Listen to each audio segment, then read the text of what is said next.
Necesidades. Vamos a hablar, mucho gusto para todos, mi nombre es Mario Cortés, presidente y director de HL7 para Colombia, con experiencia en uso de estándares desde el año, no sé, 2006 con estándares HL7 y miembro, digamos, de varios equipos internacionales. Les cuento un poco sobre HL7 como organización.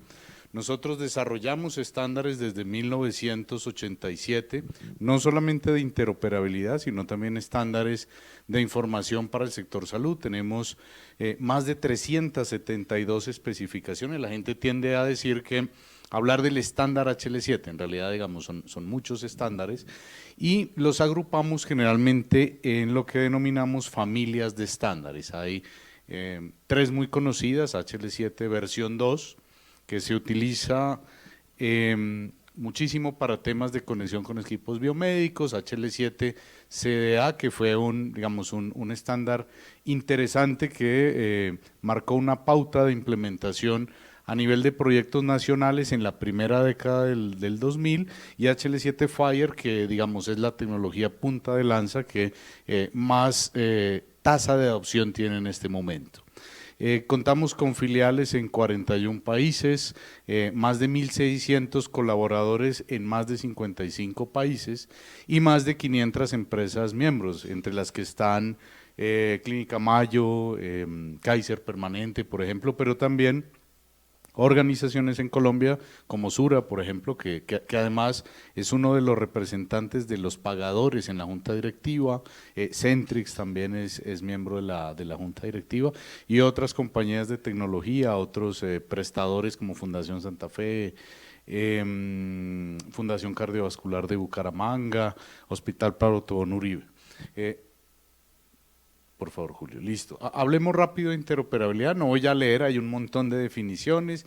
La más antigua tal vez, la que acuñó HL7 en 1994 y que tal vez a mi juicio requiere ya una revisión, y lo definíamos como la capacidad que tienen los sistemas para hacer dos cosas: intercambiar la información, que es la parte fácil del proceso, y utilizar la información, que es la parte un poco más compleja. Hay otras definiciones, la IEEE, por ejemplo, tiene otras definiciones, la organización ISO tiene otra definición un poco más compleja, la Organización Mundial de la Salud agrega ya dentro de la interoperabilidad el contexto de los beneficios, y obviamente en el caso de Colombia tenemos la definición que está incluida dentro de la normatividad, principalmente en la resolución 866, que además tiene una enorme ventaja, porque para quienes nos dedicamos a estos temas de interoperabilidad en el sector salud, yo diría que finalmente oficializó nuestro oficio. Hasta hace unos años hablar de interoperabilidad en salud era difícil, se encontraba uno con amigos y ¿qué estás haciendo? Y uno decía, para explicar, no, la capacidad de 2 o más sistemas para intercambiar información. No era, digamos, muy amable. Hoy en día, dependiendo de que me encuentre compañeros de la universidad, si me caía bien le doy la definición corta de 1994, si no me cae tan bien le doy esta definición un poco más larga. Ahora, este tema de la interoperabilidad se ha venido resolviendo, digamos, durante varias décadas. Ya han cambiado, digamos, diferentes paradigmas de interoperabilidad dependiendo de las tecnologías disponibles en la época, pero es importante entender que el objetivo principal de la interoperabilidad cambió. Antes hacíamos un énfasis muy marcado en el intercambio de información, pero tal vez eso no es suficiente. Lo que necesitamos resolver en realidad es que la información proveniente de diferentes fuentes esté disponible para que podamos tomar decisiones, y eso hacen los estándares de última generación de HL7, los que vamos a mencionar. Vamos a hablar desde dos visiones. Hoy no vamos a hacer ninguna charla técnica, sino primero desde una visión un poco más estratégica de las organizaciones de salud, y luego vamos a tener una visión un poco más desde lo clínico. Así que teniendo en cuenta el modelo de atención basada en valor, que lo que busca es maximizar los beneficios de los procesos de atención para los pacientes, vamos a ver, digamos, cómo juega un papel no solo en la interoperabilidad, sino en la adopción de estándares. La atención basada en valor está, digamos, tiene 5 pilares. ¿Tá? Tenemos el hecho de que cada vez haya más centros especializados, que contemos con costos e indicadores de los procesos, que podamos hacer pagos integrales, no por evento, no por siniestralidad, sino por integralidad de la atención, incluso asociado al valor de los desenlaces, que podamos construir redes integradas de atención para los pacientes, que se manejen, digamos, ciertas expansiones geográficas de los servicios, y ahí lo he puesto en rojo, porque, digamos, es muy importante el contar con sistemas de información. Y estos sistemas de información deben tener generalmente un conjunto de características que son 6 para que podamos tomar decisiones adecuadamente. Que tengamos información centrada en el paciente, que manejemos un lenguaje común o varios lenguajes semánticos comunes dentro de las organizaciones y entre las organizaciones, que esa información además sea heterogénea y que incluya aspectos no solo administrativos o algunos datos clínicos, sino que la mayor cantidad de información que podamos recolectar sobre los pacientes y sobre la cadena asistencial nos va a permitir tomar mejores decisiones. Inclusive deberíamos tener en cuenta los determinantes sociales de la salud. Otro aspecto es que esa información, vuelvo y repito, esté disponible para la toma de decisiones, que podamos hacer gestión del riesgo con esa información, y hay que concentrarnos mucho en los aspectos de arquitectura de información, por eso digamos, lo resalté en rojo. Ahora, ¿qué es esta arquitectura de información? Y empezamos hablando de interoperabilidad y ahora apareció otro concepto nuevo asociado a lo que nosotros denominamos infoestructura o la estructura de la información. Normalmente estábamos acostumbrados, cuando hablábamos en términos de arquitecturas informáticas hasta hace unos años, a movernos en entornos muy relacionados con la infraestructura, es decir, qué tipo de servidores necesitamos, cómo vamos a conectar las redes, cómo vamos a desplegar los servicios, etcétera, etcétera, etcétera. Ese es un modelo de arquitectura. Pero lo que necesitamos para darle valor a la información es empezar a diseñar nuevamente los datos. Entre mejor estén diseñados los datos o mejor estandarizados estén los datos, podemos aprovecharlos muchísimo mejor. Es decir, en algunas instituciones prestadoras de servicios de salud que han intentado hacer lagos de datos, lo que encontramos hoy en día son pantanos de datos. La información en realidad no está suficientemente refinada o con la calidad necesaria para poder extraer el mejor provecho. Entonces, esa idea de que podemos convertir los datos en el nuevo petróleo depende también del hecho que los seres humanos podamos diseñar adecuadamente esas arquitecturas de información. Entonces, esto que incluye no solamente el hecho de pensar en qué estructuras y qué semántica vamos a entregarle a los datos, está asociado también con algo que los norteamericanos, no hay una palabra que haya encontrado, digamos, equivalente.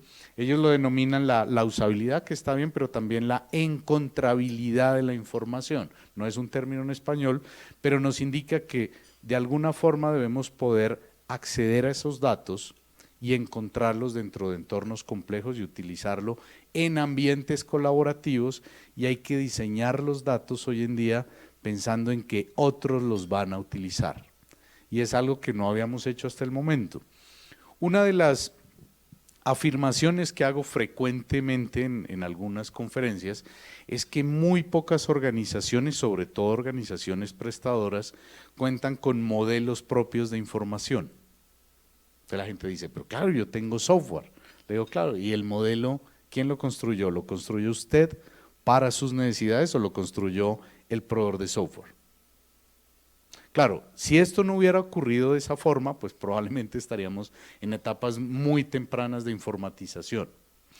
Pero antiguamente, antes de que los sistemas estuvieran soportados, digamos, en sistemas computacionales, los sistemas de información, y estaban soportados en papel, las organizaciones diseñaban sus sistemas de información. No eran tan eficientes como ahora, pero digamos cumplían su propósito. ¿Por qué? Porque teníamos equipos de especialistas interdisciplinarios trabajando en cómo es el mejor modelo que puede tener nuestra organización. Se llamaban los comités de historias clínicas y definían cosas a nivel de interfaz. Entonces decían, miren, vamos a usar una hoja amarilla para el formulario de admisiones y vamos a usar no sé, una hoja de color rosado para el formulario de urgencias y vamos a tener estos datos dentro de ese formulario y tenemos esta mnemotecnia para facilitar el diligenciamiento, etcétera, etcétera, etcétera. Esto es algo que ya hacíamos antiguamente. Y lo que necesitamos es volver a redefinir esas necesidades reales que tienen las instituciones, sobre todo las prestadoras de servicios de salud. Los pagadores están muchísimo más avanzados, digamos, en estos temas. Y esto es posible utilizando HL7 FHIR, porque ya no debemos partir de cero. Ya tenemos un estándar internacional que nos ofrece un modelo de industria muy avanzado, lo dicen otras industrias cuando ven FHIR. O sea, la banca cuando ve FHIR dice, nosotros no tenemos un modelo tan avanzado. Y el sector comercial dice, nosotros tampoco. Y a veces pensamos que somos la cenicienta de las tecnologías, es decir, que el sector salud es el que menos apoyo recibe, que es el que en el que menos tecnologías disponibles hay, y de pronto no es tan cierto. Siempre ponemos ejemplos como, oiga, yo puedo sacar interoperabilidad en el sector financiero, yo puedo sacar dinero con una tarjeta en cualquier cajero del mundo, y eso es porque existe interoperabilidad en la banca y en el sector financiero, eso es cierto, ¿ya? Y requirió 4 datos, número de cuenta, debe haber y saldo, ¿no? Ahora, intercambiemos, digamos, información básica de salud, no sé, un hemograma, que es una prueba, digamos, básica, puede tener 200 datos tal vez, y empecemos a combinarla con otro tipo de información. El problema está en la complejidad de la información y que no nos hemos tomado hasta ahora el tiempo de estandarizar los datos. Si eso lo logramos, la interoperabilidad se da per se, es muchísimo más fácil. Ok, este modelo de información que es FHIR cumple, digamos, con muchos de esos requerimientos de los sistemas de información para hacer medicina basada en valor. Entonces es muy importante, o sea, sabemos que esa información es vital y sabemos que uno de los puntos claves es trabajar en el uso de estándares para que la interoperabilidad sea posible. Pero tenemos también otro enfoque desde lo clínico. Está muy bien, vamos a tratar de maximizar el valor, eso es importante para las organizaciones, pero también pensemos como, digamos, con enfoques del personal médico, del personal clínico, y uno de los, digamos, de los más frecuentes en las últimas décadas es la medicina basada en la evidencia, que además tiene 3 pilares. El primero es obviamente la evidencia, que son los datos objetivos, es decir, todo aquello que podamos levantar de los procesos de atención, resultados de laboratorio, prescripciones de medicamentos, etcétera, etcétera. Todo eso es evidencia que sirve para la toma de decisiones. Y ahí funcionan muy bien los estándares. Entre mejor estandarizada esté esa información, va a ser muchísimo más reutilizable.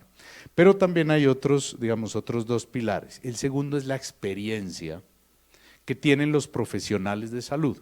Y esa experiencia se ha derivado en protocolos de atención, es decir, muchos expertos en determinadas áreas clínicas coinciden en un conjunto de tratamientos que funcionan, digamos, para una determinada patología, para una determinada condición, y eso ha terminado en que en las últimas décadas se han construido cada vez más protocolos, planes de manejo, planes de atención, bueno, tienen diferentes nombres dependiendo del tipo de uso que les estemos dando. Y finalmente, algo que a veces no tenemos en cuenta lo suficiente dentro de los procesos de atención, y es los valores y preferencias del paciente. Muchos de los modelos de información están diseñados para los profesionales de salud y muy enfocados en recoger la máxima cantidad de evidencia. Eso está bien, digamos, está bien. Pero fíjense que la recolección de evidencia que tiene que hacer un profesional de salud durante un proceso de atención, que en Colombia puede durar entre no sé, 15 y 25 minutos, hace que estemos convirtiendo a los médicos, literalmente, alguien lo dijo en una conferencia y me gustó mucho, en un encuestador del DANE. Cada vez recopilan más y más información y cada vez hay formularios muchísimo más largos para esto. ¿Qué podemos hacer esto y dónde está el valor de los estándares? Lo primero es que esa evidencia debe estar disponible para que podamos tomar decisiones, es decir, necesitamos que salga de las instituciones prestadoras para que en otras instituciones donde ocurren los procesos de la cadena asistencial cuenten con la mayor cantidad de evidencia posible y datos objetivos para tomar la mejor decisión posible sobre los pacientes. Segundo, podemos hacer aprendizaje automático para mejorar esos procesos de sistematización de los protocolos. Y ahí es donde juega un papel muy importante las herramientas de inteligencia artificial, porque se vuelven un apoyo para el médico, para, por ejemplo, ayudarlo a describir la mejor posología para un paciente con una condición específica de salud, por ejemplo. Sirven como un sistema de apoyo muy interesante.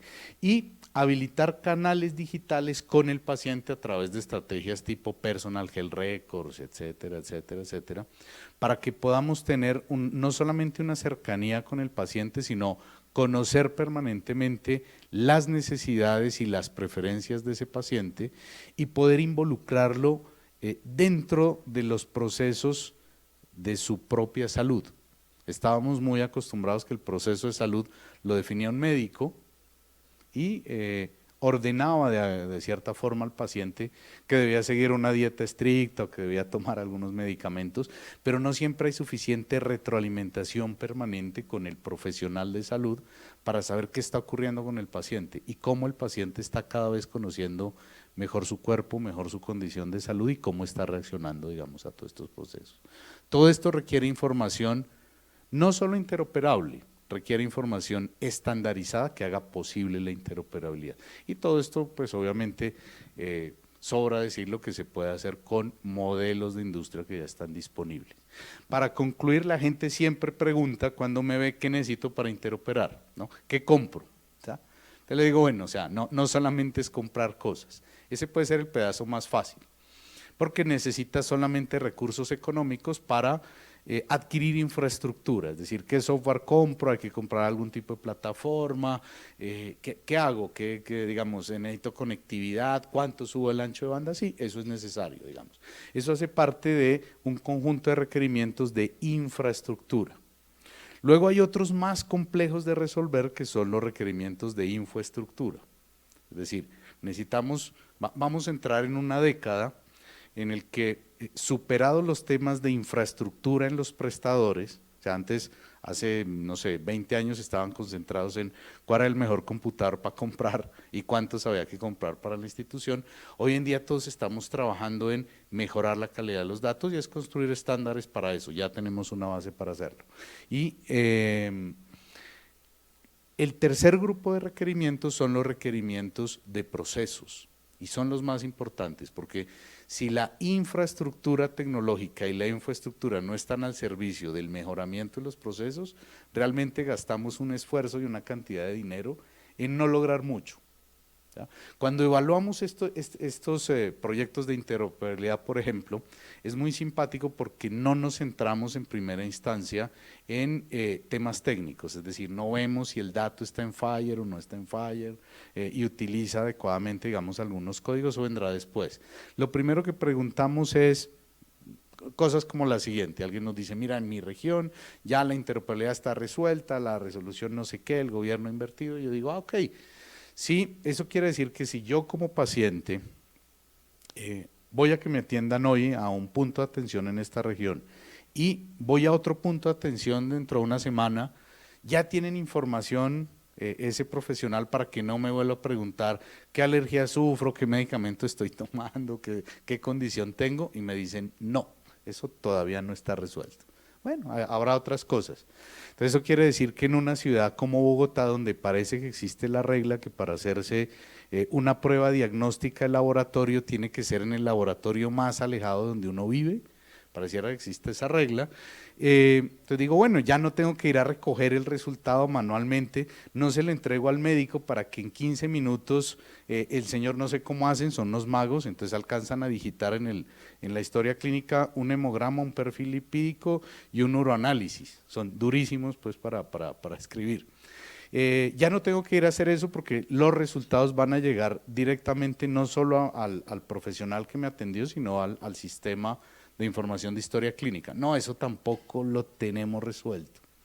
O bueno, o ya no tengo que cargar con un CD. A mí me hacen una prueba de imaginología diagnóstica como cada 6 meses, siempre me olvido el CD de llevarlo, siempre me pasa. Ya no tengo que cargar con eso y me dicen no. Entonces, fíjense, y ahí viene la pregunta, ¿qué proceso estabas impactando? ¿Qué querías mejorar? Y el último, digamos, grupo de requerimientos, que obviamente es transversal, es el talento humano. Si contamos con las personas adecuadas para hacer la mejor implementación o elegir la mejor infraestructura, diseñar la infraestructura y mantener funcionando y mejorando continuamente los procesos, todo esto se vuelve, digamos, mucho más fácil. Y es importante para las instituciones encontrar los aliados adecuados con el talento adecuado que permita que estos requerimientos fluyan adecuadamente. Eso es el mensaje que les quería dar.